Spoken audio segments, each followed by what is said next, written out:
Athletes, if you're taking supplements but still struggling with strength, speed, energy, or recovery, you might be wasting your money. Before you take another supplement, you need to fix these things first.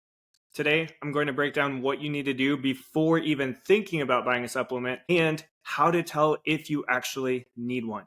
So let's start with the number one thing athletes get wrong, which is you cannot out-supplement a bad diet.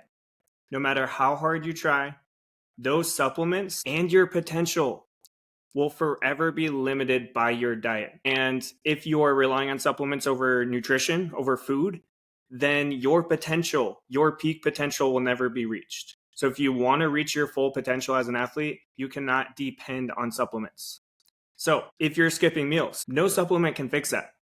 If you are sleeping in on weekends and you don't wake up till 12, 1 o'clock and you're eating one meal and then a few hours later, maybe eating dinner, and that's all you're really eating, then you're not going to be really be able to build muscle. If you are on off days, you're trying to lean out.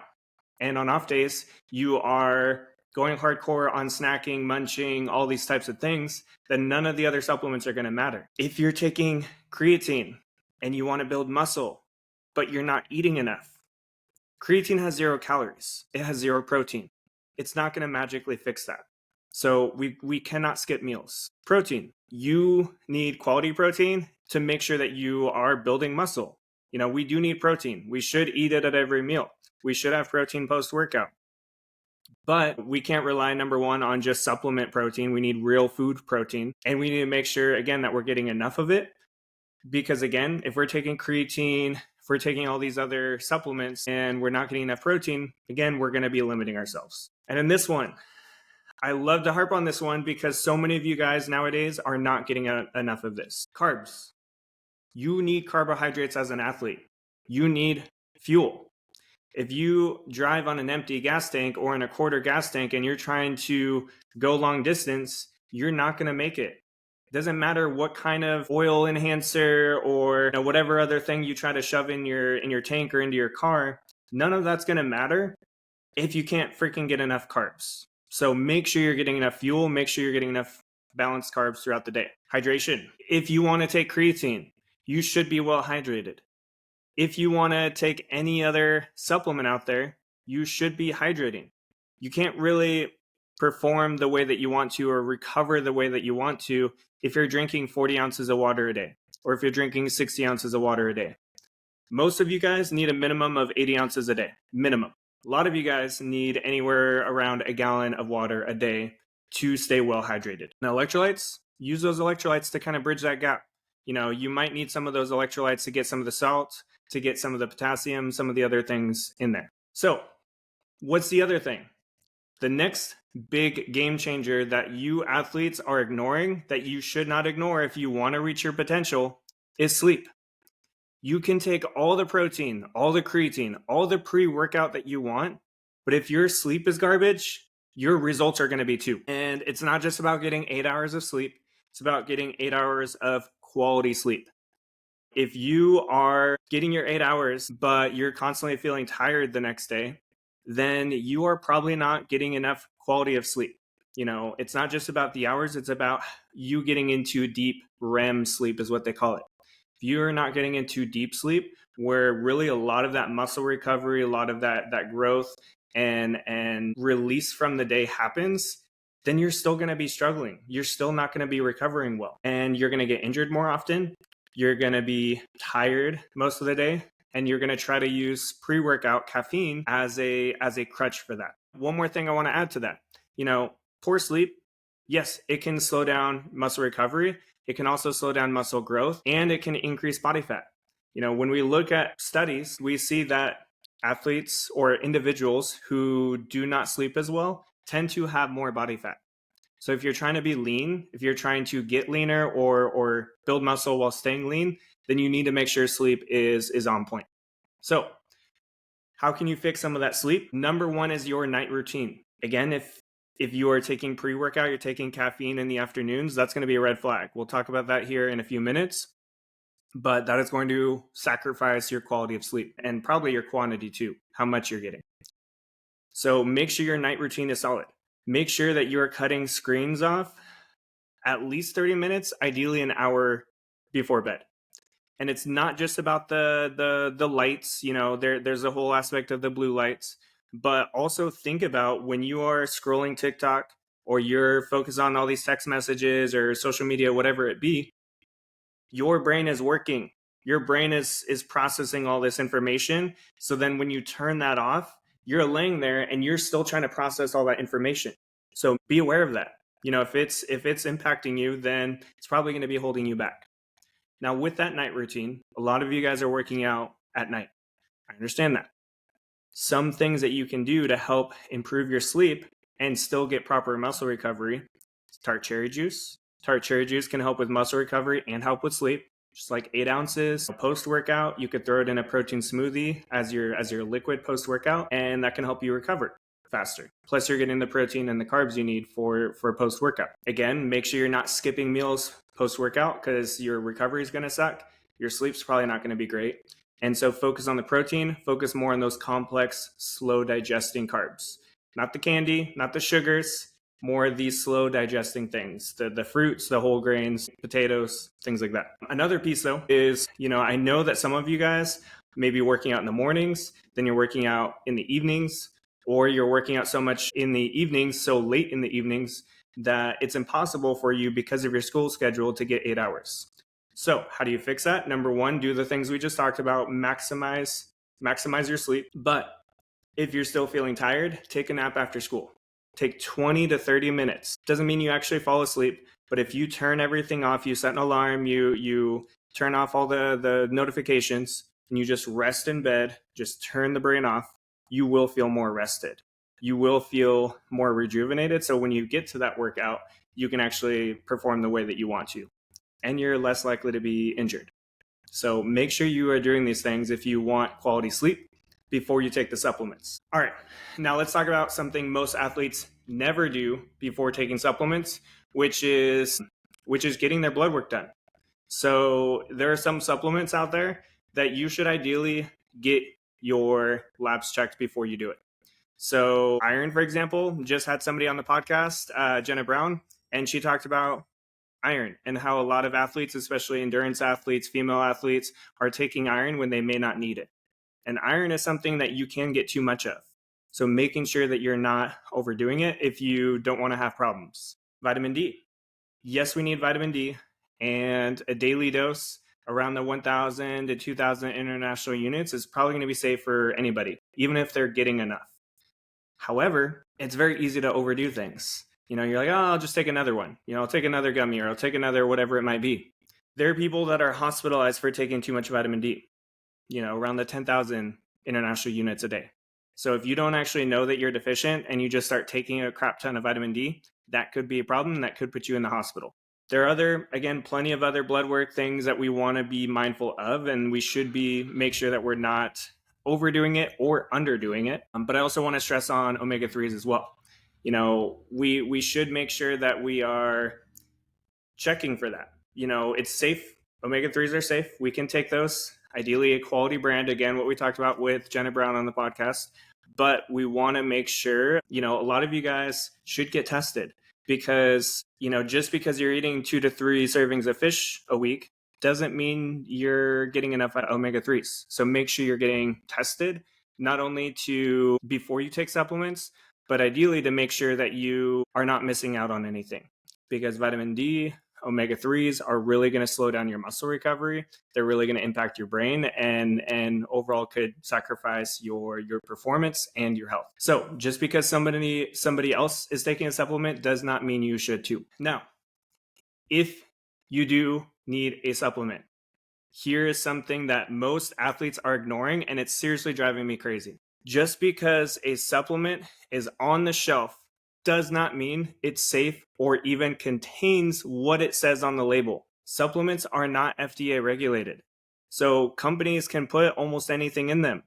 If you're taking a mass gainer, you could have testosterone in there, you could have other fillers in there, you could have all sorts of random crap in there just to try to get you to gain weight and or maybe gain muscle. If you're taking pre-workout, you got that caffeine. It might have taurine in there, it might have some other stimulants in there. It might have other things in there if it's not third party tested.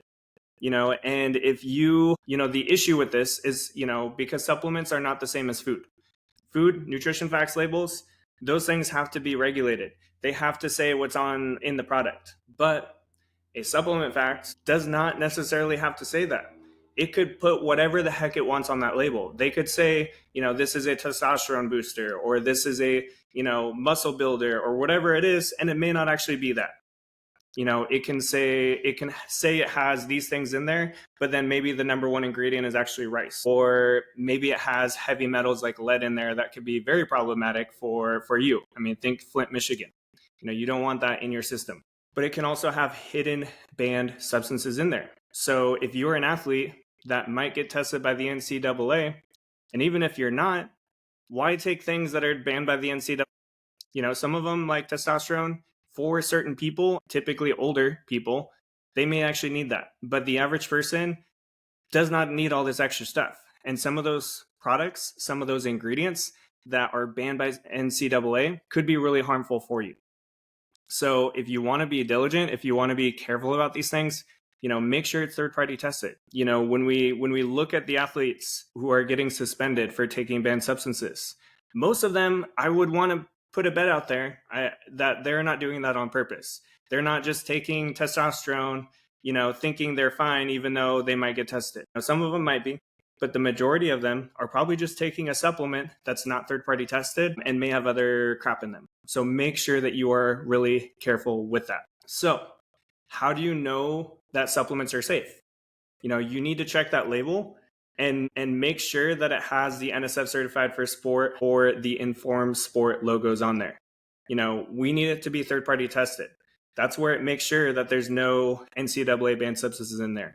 They make sure that what's on the label actually matches what's inside the product, and they check the facility as well. Now, just because it has a logo on there doesn't actually, unfortunately, mean that it's even NSF certified. So I recommend going to the website, going to NSF Certified for Sport, going to their website and actually looking at their list of products, or use their app and actually make sure that that protein powder is actually tested by them. Because there's many times where Amazon or whoever sticks that NSF logo or that Informed Sport logo on there when it's not actually third-party tested yet. Or it used to be third-party tested by them, but it's not anymore. Because some companies will decide they're going to stop paying for it and then, again, put themselves at risk. So make sure that you're being careful with that. Now, why else? Third-party testing, valid concern. But why else are cheap supplements risky? Some supplements are going to cut corners with low quality ingredients and or the contamination. So it could be the rice, could be heavy metals like the lead. Again, could be really things that could really hold you back in your health, your recovery, and your overall performance. So if your supplement is not third-party tested, you have no idea what's actually in it. These supplement brands I don't recommend for this reason are Bucked Up, Ghost, Bulk Supplements, NutriCost, 6-Star, and many more. Just because it's the first supplement that pops up on Google or Amazon doesn't mean you should take it. These supplement companies could be totally legit. Bucked Up might be a totally legit company, but because they choose not to get tested by NSF or Informed Sport, you don't know what you don't know. You don't know what's actually in it. Even if it might be the purest of ingredients, they might say on the label, pure whey protein or pure whatever on there. But without the proper testing, you just can't be sure. So before you take anything, make sure it's tested by a legit third party, NSF Certified for Sport or Informed Sport. Not just that it says third party tested, but it actually is tested by one of those companies. Or else you could be playing with fire. So as you guys probably want to know, what supplements are actually worth taking? If you've done all these other things, the nutrition, you dress to sleep, and you are careful with what you're actually taking, now let's get into what supplements are actually worth taking. So creatine. Creatine is backed by a crap ton of research. Creatine is one of the most well-researched supplements for athletes and frankly even for other individuals as well. There's a lot of research going into even older adults and all sorts of other things. It can help with strength, it can help with speed, it may even help with endurance, and it can help with recovery. Creatine is, and I need to preface this, creatine monohydrate, not creatine HCl or one of the other ones. Creatine monohydrate is the one that has a crap ton of research to it. So if somebody's trying to sell you creatine HCl or whatever, again, you don't know how that's actually benefiting you or potentially hurting you. So make sure that's creatine monohydrate. And, again, it can help with building muscle. It can help with gaining speed. And it may actually help with your brain as well. We have creatine in our brain, and we have research going into things like when you get a concussion, can creatine help with the recovery from that concussion? Can creatine maybe even help prevent those concussions or reduce the severity of those concussions so it's a minor concussion versus a more severe one? Again, creatine can be very beneficial. Most sports dietitians are going to be a big fan of creatine. Number 2 is protein powder. If you cannot hit your protein goals with food, which most of you can, so if you're 120 pounds, 140 pounds, you can get enough protein from food. It's not that hard. You just got to be a little bit more intentional about it. But if you still struggle with protein intake, then yeah, we might take a protein powder. Yeah, it can be useful, especially when you're busy. And yeah, but again, make sure it's third party tested.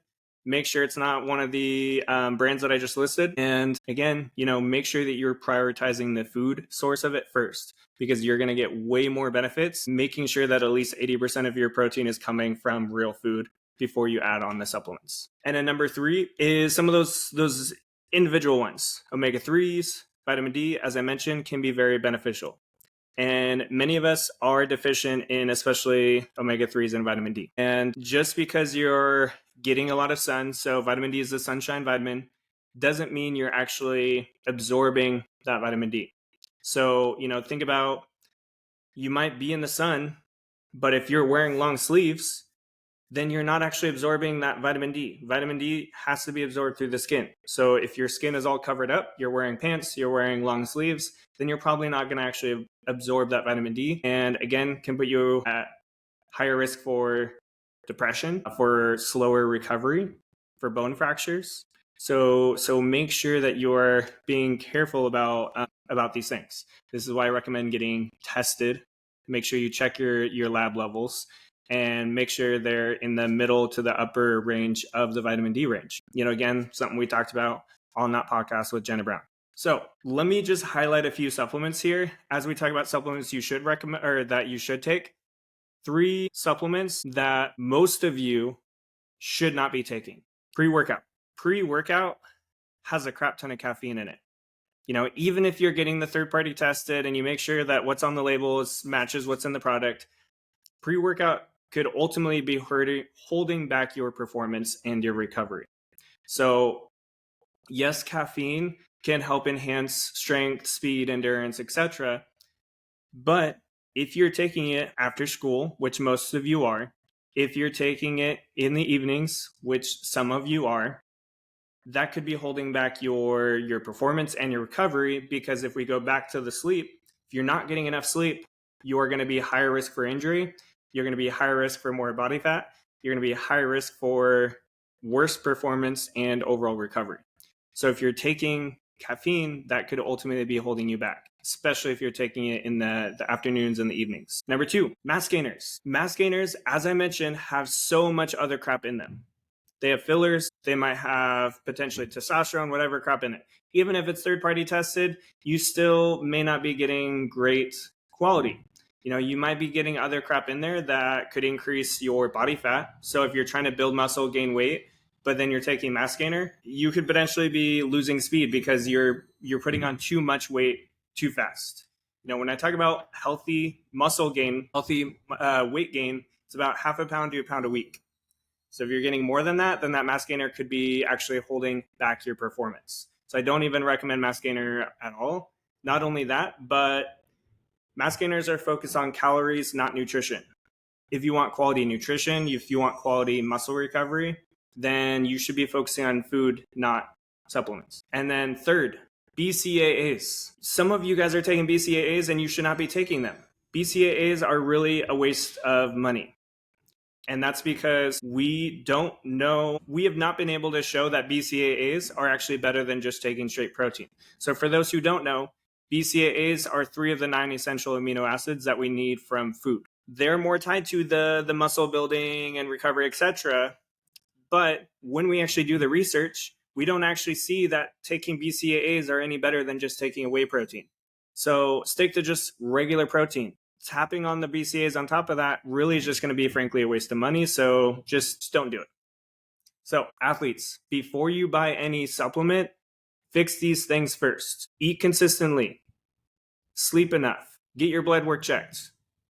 And if you do that and you still have gaps in your performance, your recovery, your nutrition, then only then should you consider the right supplements that are third-party tested by NSF or Informed Sport. Now, if you like this episode, make sure to subscribe. New episodes are dropping every week and frankly, twice a week most weeks. So if you want to train and eat like an elite athlete, then subscribe to the podcast. And as always, keep striving for greatness.